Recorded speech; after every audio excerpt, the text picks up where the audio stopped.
আপনাদেরকে আরেকটি নতুন ভিডিও দেখার জন্য কুকিং ক্যানভাসে স্বাগতম। প্রথমে নিয়ে নিলাম 1 বাটি মুগ ডাল। কলাত্তরের এই রেসিপিটি একবার ট্রাই করতে পারেন, আমার বিশ্বাস আপনাদের অনেক ভালো লাগবে।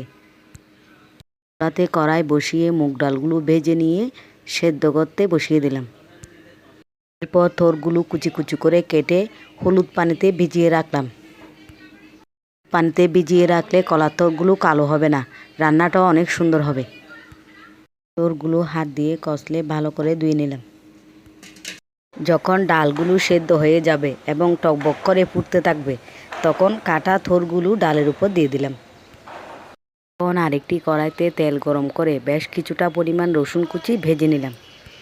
যখন রসুনের থেকে সুন্দর একটা গন্ধ বের হবে, তখন সিদ্ধ করে রাখা ডালগুলো দিয়ে দিলাম।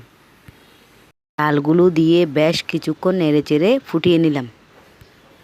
তারপর দিয়ে দিলাম কয়েক টুকরা টমেটো। এই খুব সাধারণ রান্না হলেও এর টেস্ট কিন্তু অসাধারণ।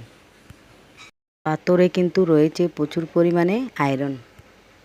আমার বিশ্বাস এভাবে রান্না করে দিলে কিন্তু সবাই খেতে পছন্দ করবে। নামানোর আগে দিয়ে দিলাম কিছুটা ধনেপাতা কুচি। এই ডালটা কিন্তু গরম গরম ভাত, রুটি, পরোটা সব কিছুর সাথে খাওয়া যায়। যারা ধৈর্য ধরে আমার পাশে ছিলেন তাদেরকে অসংখ্য ধন্যবাদ। সবাই ভালো থাকবেন, সুস্থ থাকবেন।